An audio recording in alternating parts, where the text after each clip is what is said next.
Assalamu alaikum and welcome to Perspective. We'll be talking about, of course, we've seen as far as the PTI is concerned, there clearly the Jail Bharo Tehreek seems to have been set in motion again. What does it mean when the former Prime Minister himself refuses to come to court? Also, as far as his bail is concerned, which has been, it seems, cancelled, but his not appearing in court, and pursuant to that, all of his supporters, his people outside in Zaman Park, what does it mean?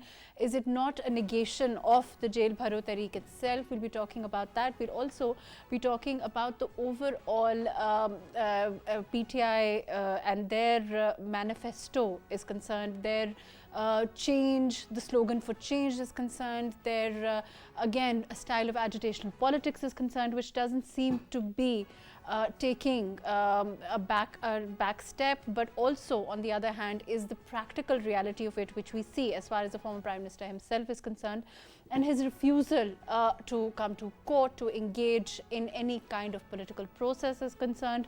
All of that today on Perspective. We'll also be talking about, as far as the PMLN is concerned, we're looking at Maryam Nawaz and her reorganization as far as her own party is concerned, her engagement with her own workers is concerned. Is it also a step of getting ready, making sure that the party is ready to face overall any challenges that come its way? We'll be talking about that. Of course, the audio leaks that have surfaced again, and whether, you know, their authenticity, how overall the political process, what it reflects overall on the political process, on PTI's ideology, all of that today on Perspective. I have with me Barrister Yasir Lateef, who's a legal expert. Thank you for being with us. We also have with us Saeed Ali Shah, who's a journalist. Thank you for joining us. And we have with us Agha Ikrar Haroon, who is a political analyst. Thank you for being with us.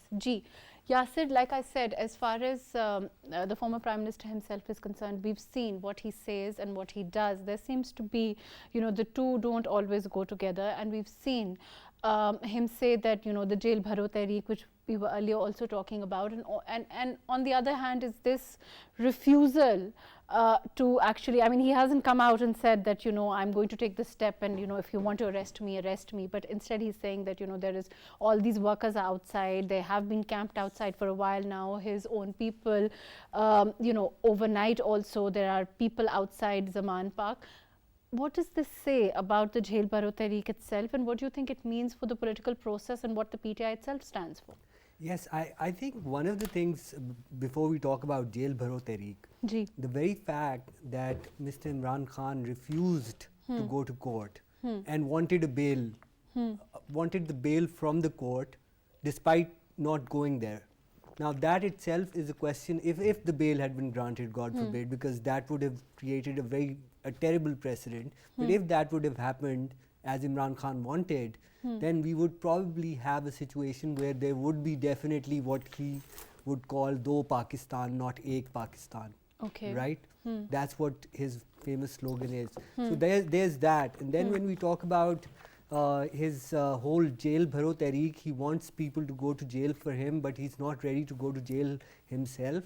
Yeah. I think that's, you know, and he's basically having workers standing outside his house is resisting arrest, especially when he is a wanted person. If you think about it, the ATC decision in Islamabad not grant him bail, and now that Lahore High Court has also rejected bail, I think the next possible step, or the next, potentially he could be arrested. And another person in his place, someone less influential, would probably be arrested. So I think that's something that our judiciary also has to, and our powers that we have to take into account, because what is happening right now is that we see Mr. Imran Khan getting a complete sort of open door to, you know, doing. So basically what they talk about, what the PTI says it stands for, I'm also going to go to Saeed Ali Shah.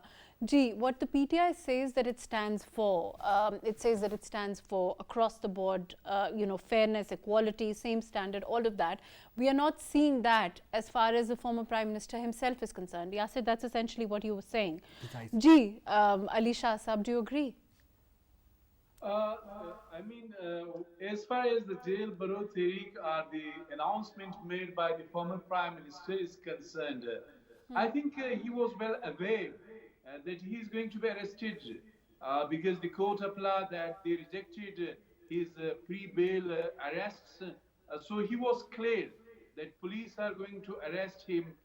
I think, as far as I know, few days back there was an important meeting of the core committee of Pakistan Tehreek-e-Insaf in Zaman Park. The sources said that Fawad Chaudhry, the former information minister, he said that Khansa, first of all, the workers, they should be arrested, they should fill prisons of Pakistan, and then we will go. But So, why? to my surprise, Khan Saab agreed and he supported this idea. Now it is crystal clear. If you will see, if you go through the annals of the history, if you would look around the globe, first of all, the political leaders, they prefer to be in jail, and then the workers, they follow their leaders. So it is very Because strange. Ali Shah Sahab, if you're not, I mean, even if you're an apolitical person, I think the one Yes. image that comes to mind at this time is that of the former Prime Minister Nawaz Sharif and his daughter coming back from London and leaving his wife and her mother, who was very unwell at that time. And I think that that's something that it seems to me that it's something that one remembers them walking down from the aircraft knowing that they would be arrested at that time. You are And absolutely right.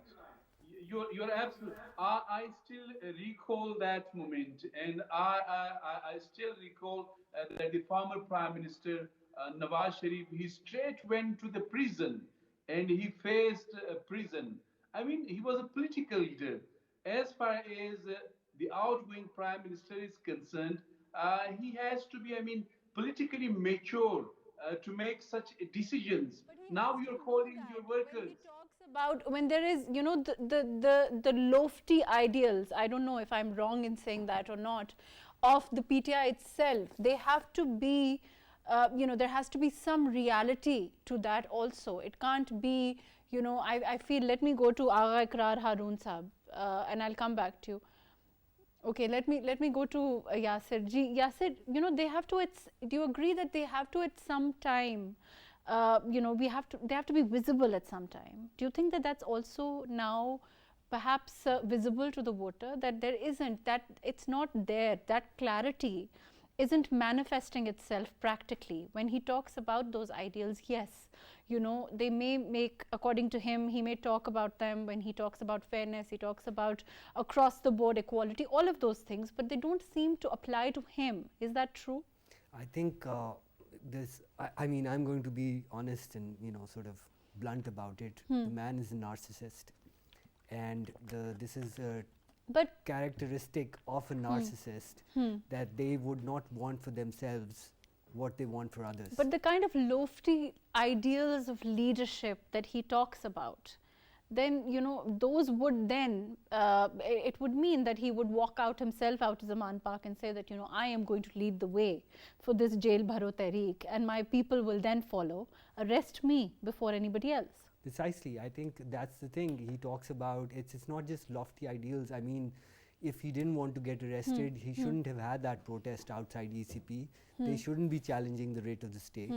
And then asking people to constantly look the state in the face, to come up with these remarks, saying that he stands behind them.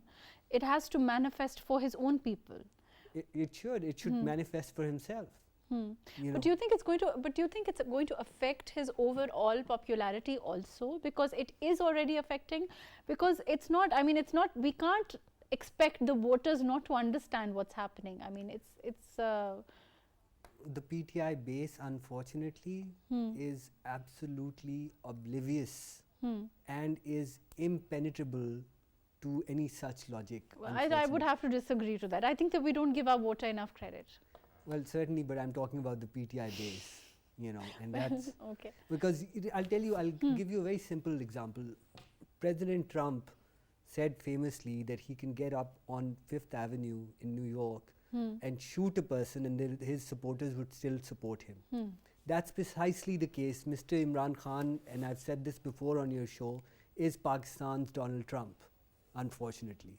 So it is definitely, I mean, I'm glad you give credit to the voters in Pakistan, but so far, the kind of popularity, and I shouldn't call it popularity, it's just blind cult worship that Mr. Imran Khan, because of, there are legitimate reasons for Imran Khan being very popular as a cricketer, as a philanthropist, as someone who is so well known as an international figure, Pakistan.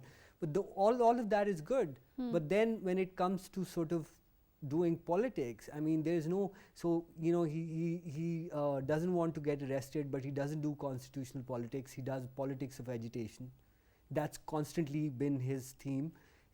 He was booted out through a vote of no confidence. The vote of no confidence was a perfectly constitutional measure. Instead of fighting it in the assembly, he went outside the assembly. And then now they want to, you know, he wants to come back in the assembly. He wants his people to now come back. And there is this whole, and also, you know, the way that judiciary is embroiled into this. I mean, it's not that they have a choice. It's like, you know, there's invariably, the recourse is going to them. And, you know, they are unfortunately in this position. I don't think that, you know, they want to be where they have to decide these issues. Which are, you know, placed before them, which are certainly motivated completely by, you know, political, whatever suits Imran Khan Sahab politically at the time. I think what we've seen over the last 1.5 years, and probably more as well, but I'm talking about the last 1.5 years, the way judiciary's been dragged into political disputes, it's not good for the judiciary either. Yeah, that's what I'm saying. You know, it's made judiciary a partisan in the whole situation. What we have, you know, inevitably, if it rules against Mr. Imran Khan, judiciary is biased against him. If it rules in favor of Mr. Imran Khan, it becomes pro Imran Khan. Yes. There's no, so the reputation of the judiciary has taken a major, massive hit in the country. So Because they are unfortunately, let me go to Ali Shah Sahab ji. Can you hear me? Ji, Ali Shah Sahab, overall, of course, when you cast these kind of you know, slurs on institutions, which started, I mean, it's not something that came out of nowhere. I mean, we've seen it has come from one political party, perhaps more than any other. And do you agree with that? You think, you know, as far as the ECP is concerned, as far as the judiciary is concerned, as far as the parliament over time also, you know, there is no institution that has been exempt from this kind of, one can't say it's criticism, it's more usually abuse, slurs, whatever, you know, one may call it. I think there should be no controversy about national institutions, whether that is judiciary, whether that is parliament, whether that is executive. So, I mean, the constitution, it clearly defines the role of every institution. Now, Mr. Khan, when he was in power, everything was going smoothly and everything was right. Now, what happened when he is ousted through vote of confidence in a constitutional way? I think he has to tolerate others as well. This country, I mean, the financial crisis Pakistan is facing today, it is all because of political instability. I mean, the political parties, whether they are part of the Pakistan Democratic Movement or they are out of the government, they all have to put their heads together and pave the way for economic stability of Pakistan. You know, the skyrocketing prices of the commodities, it has really disturbed common man in the country. It is, first of all, the responsibility of the ruling coalition. And apart from the coalition, the PTI, the Pakistan Tehreek-e-Insaf, or opposition parties, they should not make or create any chaos, because Pakistan and its people, they have already suffered a lot financially. I think it is time to think about the state of Pakistan. Every political party, it should go beyond political gains. Now, if Mr. Khan is out of the government, he has to tolerate the Pakistan Democratic Movement's government in Pakistan. He has to wait and see. elections are fast approaching. If elections are held, and then the people are going to vote and the people are going to make future decision of this country. I think if you are creating instability, this country is going to pay back, and the masses, they have already suffered a lot. Let me come back to you. Ji, Yasir, one of the things you said was that if it was somebody other than Imran Khan Saab, as far as this bail cancellation was concerned, he would have been in jail. What do you think prevents that from happening? The fact that, of course, he has his own political clout, the people outside, you know, of course, the dictates of justice is that he should be dealt with as any other normal person. I think it's the fear of there being chaos and, you know, agitation from the, because at this time I don't think Mr. Imran Khan is going to allow his workers to actually move away and let him be arrested by the police. That's just not going to happen. Because he wants, and I think he's waiting. I won't say he's not going to be arrested, but I think he wants to make arrest such a spectacle that when he does get arrested, he's immediately released. That I think he's going to try and do by waiting it at, or taking it to a point where the crescendo rises to an extent where the workers come out, start protesting, start breaking things, start setting things on fire. But isn't it, let me come back to you. We have with us Agha Ikrar Haroon. Ji, Agha Saab, can you hear me? Yes, I can hear you. We're talking about the fact that Zaman Park, of course, has a lot of, the former Prime Minister has his supporters outside. He's, of course, talking about the Jail Bharo Tehreek, which is now going to, you know, supposed to happen on Wednesday now, as we understand. But the point is, he refuses to be the first one to step up. It seems that his own people, his supporters, are supposed to sacrifice their own, you know, their own right to their own liberty before he will then surrender. Do you think it's because he wants to make a spectacle of it, or do you think it's more about the fact that he wants to evade arrest, he wants to, you know, he thinks it's going to bring his popularity up? What do you think is behind it? Thank you so much. First of all, let me add one very important point, which I think you was talking with Barrister Yasir Saab. What we are observing today is there are two different laws. One law is for any popular and important person like Imran Khan, and one law is for like people like anybody. So if you are popular and if you have a people 1,000, 2,000 or 10,000 people around you, so state should not and must not and cannot arrest you. So this is a very good idea. I mean, you and me can hire by 10,000 people and we can move around with them in Pakistan doing everything, and we will know nobody will arrest us. What message we are going to give to our youth and to our people and beyond Pakistan? Everybody who has a power, who has his clout, who has his following, he cannot be arrested and he is beyond any law. This is what I am facing today. Then I think important personalities, you know, like actors and, you know, other cricket personalities, by that analogy, I'm sure lots of people can have that kind of power. So should laws should be for two different law, one for the popular people, what you call important people, and one for a simple man. So you are also supporting this idea. No, I'm saying, I'm agreeing with you that of course we can't have this kind of two standards exist at the same time. But what is ironic, of course, is the fact that he talks about, you know, these ideals.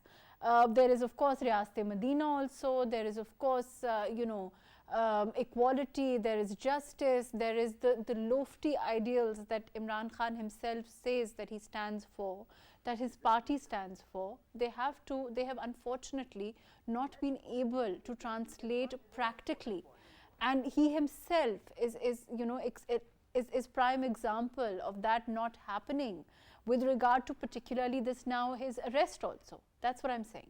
Exactly, and thank you so much. I mean, just I was talking as a metaphorically, not to you. I mean, I was talking about what people are saying. And one very important point is there. Then when powerful institution will observe and their observation would be published in newspapers that look, Imran Khan Sahib is not a normal man. He is a very popular leader. He has a following. So, I mean, such comments are coming from the top institutions of Pakistan, institutions who are responsible for the execution of the law in the country, who are responsible to ensure the respect of the law in the country and the constitution and CRPC. They are saying he is a very important man, don't touch him, or touching him directly like any other person is not possible. I am very, very unfortunate. I'm very sad I am facing this phase in my life in Pakistan. Where is it? We were talking in past, we were writing in past that there are two Pakistan, one is for powerful, one is for normal man. I want to move on before I go to Yasir and then Saeed Ali Shah Sahab. Overall, as far as the PMLN is concerned, there's a lot of activity after Maryam Nawaz's return. We are seeing her reorganizing the party. We're also seeing her, talk to the media, talk to her people, the jalsas, her interaction with her, as far as the younger lot is concerned. We are also seeing her talk to, there's the women conventions, there is overall, her interaction, her ability to interact with her people at all levels recently. Do you think that it's also the PMLN is gearing for, of course it's building up as far as, of course, the general elections are also not far when we look at the term completing in August. Overall, how do you see that side of things as far as the activity is concerned? On the other hand, Imran Khan Sahib is, of course, in Zaman Park. They are talking about the elections, even provincial elections, but there's not a lot of activity. Am I right? You are right. I agree with you. And again, this is a very unfortunate observation after 30 years in the field, more than 30 years. The electioning, I am not, I cannot observe electioning anywhere. Okay, Maryam Sahiba is in the field and he's meeting people and he's holding his corner meetings. I mean, this is everything is only confined to his PMLN party. If we are going in provincial election, which is in March, I doubt election would be postponed. And if they are in March, where is the electioning? Today is the 17th of February. There is no electioning at all. I think PMLN is waiting that election would not be held. And I have serious doubt about that. I think later or sooner the court will decide and court will ensure the election must be held according to constitution. You yourself have said the only party that seems to have to be in the field for all intents and purposes is the PMLN at this time. Let me come back to you. I'm going to go to Saeed Ali Shah. Ji, Saeed Ali Shah Sahab, can you hear me? No. Yasir, do you agree that, as far as the issue of elections is concerned, on the one hand, of course, the PTI is talking about provincial elections, they're going in court, they're agitating on it, but there isn't a lot of activity. Their people are not really, we're not seeing people go back to their constituencies, we're not seeing people gearing up for the elections. What do you think they're expecting? They're expecting them not to go forward? What do you think it's overall? I don't think the elections are going to happen. And I think, and they know this, or what is the candidates, the potential candidates are already aware of the fact that the elections are going to be inevitably delayed. And the reason for that, obviously, as we were talking the other day, is the fact that there is a security situation and your security forces are not ready to take responsibility. So I don't think anyone expects the elections to happen as per schedule. And I think there is, I'm going to put my lawyer's hat on and say that Article 254 of the Constitution is an out clause in that sense. It does give an out. So I do think that the elections are not going to happen within this framework and that there would be some sort of a cover given judicially or through Constitution or through some other legal means, and there wouldn't be, the constitutional crisis would be resolved. But constitutional crisis or not, I'm talking about the inactivity that we are seeing. Okay, even if they're not going to be held during this time, tomorrow, or but they will be, the term expires in August. So that's, a few months down the road.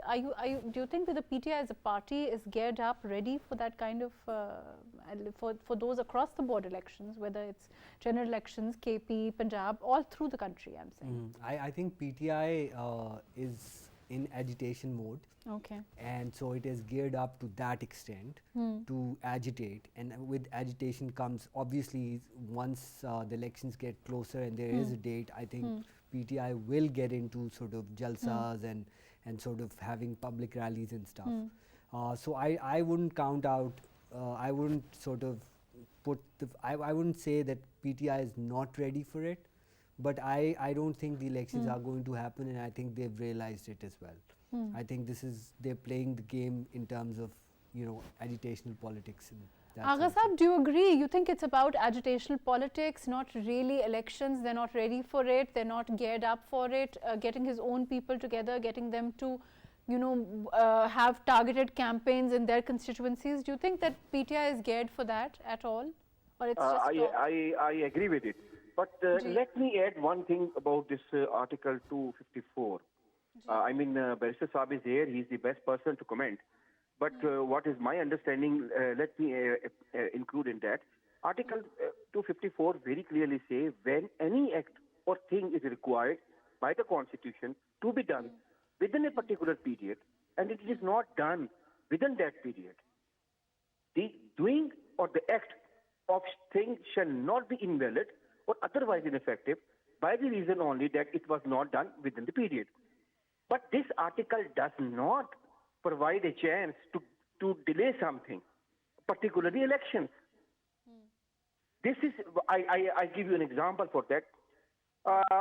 You have to do a bill passed by the House because... I don't want to discuss the issue of elections and the fact that, you know, whether they will be held or not, because of course it's currently in court. And this is an issue that, you know, will be resolved by the courts.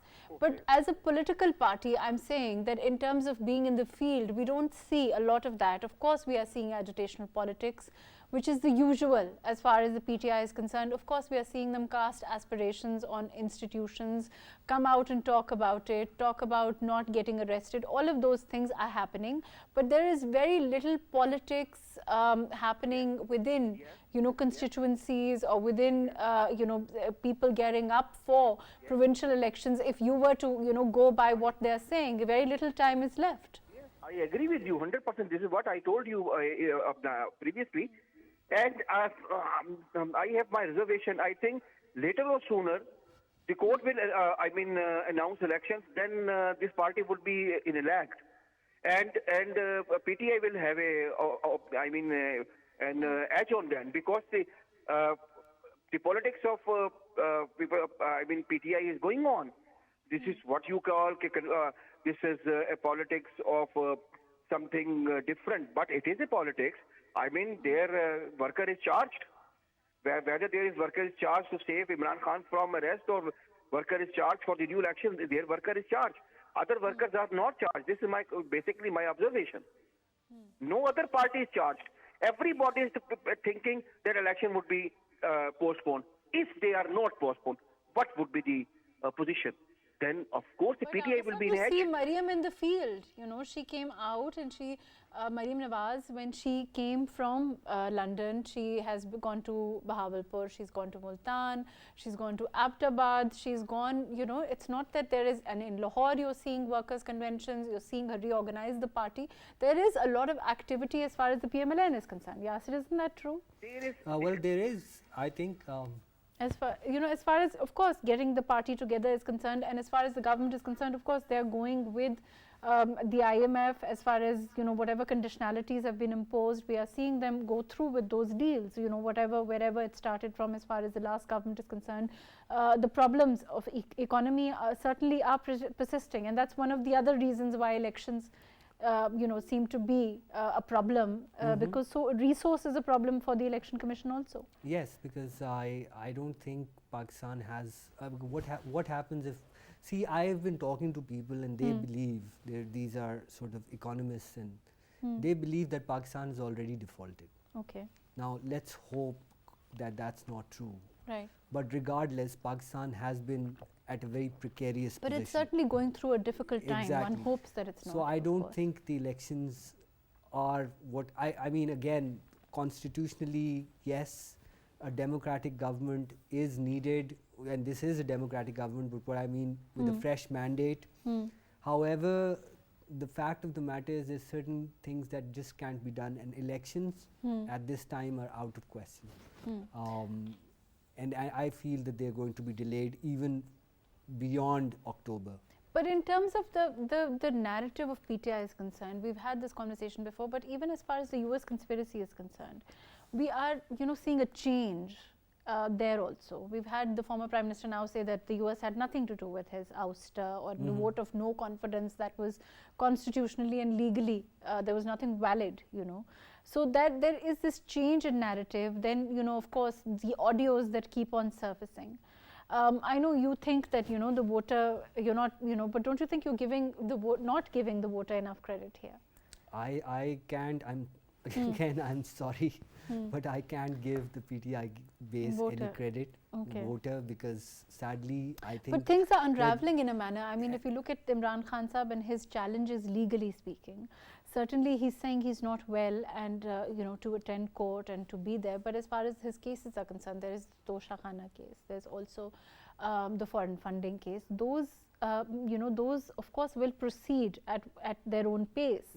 And those are also going to mount those challenges for the PTI. And there also we've seen certain retractions, Well, there are retractions, and Imran Khan is famous for taking, that's why he's called U-turn, U-turn Khan, right? I mean, that's what his nickname has been for a very long time. Mr. Imran Khan does retreat on and has retreated on almost everything. Now, this morning I was reading and he's blamed, so he blamed Mohsin Naqvi as well, the interim chief minister of Punjab. He had blamed Mohsin Naqvi, he had blamed another person. Now he's blamed Hussain Haqqani, the former ambassador to the US. So I think if the base was smart enough, they would have seen through this dilly-dallying, in terms of, coming to the point essentially, which is he should have been sitting in the parliament and fighting his case in the parliament, but he didn't do that. So I think the fact of the matter is that unfortunately the PTI base is not is willing to go along with whatever Mr. Imran Khan says, and I think that's the kind of popularity he has. He has a cult. Really. But Yasir, that the kind of popularity you're talking about, unfortunately, when he told his people to come outside, when we saw him, the march that famously did not happen. So, for that popularity that you're talking about to actually translate into votes is going to be, let me go to Agha Sahab. Agha Sahab, don't you think that's going to be a challenge for the PTI anyway? Look, we will see what happens in elections, because in by-elections, I think even PTI is not going to participate. So we don't have any other litmus. Still, he has a vote popularity or no. In by-elections, PTI is contesting. I think the other parties have boycotted. So there's really no way of knowing where the popularity. It was decided that Imran Khan with himself contest. No, he not. asked other people will contest. Yes. And we will see if other parties are not in run. So what it indicates?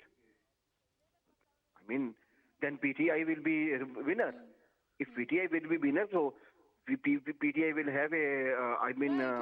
That's no standard, certainly, yes. Pardon? Right. Of course, that's no way to judge. I'm agreeing with you. Yeah. So we cannot see anything. He's a cult, and cult leader never goes to jails.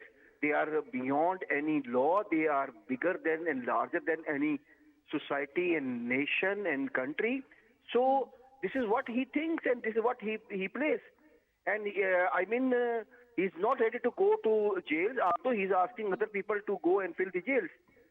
But his worker is there. His worker is accepting this point of view. Okay, we will safeguard our leader. So what can we say? The problem is the law. This is the law who will decide who is the bigger than the state. If he is really bigger than the state, so law will not arrest him. Law, I was shocked 3 days ago. I thought he could have been arrested any time. then all of a sudden he got some support from somewhere. So he is not No, arrested. but statements that say that, you know, this might result in another incident like the one that happened in Lahore earlier are certainly statements that reek of, you know, some chaos that the PTI itself is expecting, or they're alluding to or saying that that will happen. But, you know, regardless of any of that, whether it's hyperbole, whether it's real or not, the point is, like you said, the law must take its course. Yasir, your comments on this before we... Well, I think first of all, yes, the law has to take its course. But let me go back to what Iqrar Saab said, I think, and sort of talk about this idea that there is a cult leader who's beyond... I think the biggest cult leader of the 20th century, Mr. Gandhi, was arrested, and, you know, nothing happened. But I think the British had this thing about making leaders by arresting them, by jailing them. That was the way. I think the establishment, as it were, or the powers that be in Pakistan are scared of making Imran Khan even more popular, which he will. If he gets arrested, he will be. Unfortunately, Mr. Imran Khan himself is too scared to go to jail. But the point is, it shouldn't matter what, you know, whatever the dictates of politics are. When we talk about the law should regardless take its course, you know, however it manifests politically, however it results as far as politics is concerned, that should be irrelevant at least to, you know, what the law is. And it should be the same, as Imran Khan is fond of saying, for him as it should be for any common man. Exactly. His famous slogan, as I said, is "Do nahi ek Pakistan." If this is about "Do nahi ek Pakistan," one standard for all, then he should have been arrested, and he should be arrested, and he should be brought to court. And not just that, but the fact that he was given so many chances to appear before the Lahore High Court, but he didn't. I think that itself is telling of his sheer contempt, and he should be tried for contempt in that matter. So there are so many things. I think you know, this idea that you could sort of bring down a person by 1,000 cuts, I think that would work, but it wouldn't work against Mr. Imran Khan, because again his base is completely irrational and in worship mode. I'm sorry. We'll have to disagree. We'll have to agree to disagree on that. I think the voter knows which side he's going to. I mean, I don't think it's that easy to fool the voters anymore. But of course, I mean, you have your own opinion on that. Unfortunately, that's all the time that we have. Thank you so much for being with us, Barrister Yasir Lateef. Thank you for joining us, Saeed Ali Shah. Thank you for being with us, Agha Iqrar Haroon. Thank you for your time. Overall, of course, the way that this plays out for the former Prime Minister, his arrest and what happens in court, of course, we will know in 2-3 days. But overall, of course, justice should take its course, law should take its course, and regardless of the reality of politics, of popular appeal, one expects that to happen, you know, as far as the former Prime Minister also is concerned, or anyone in his position is concerned. Let's see what happens. Thank you so much for joining us today.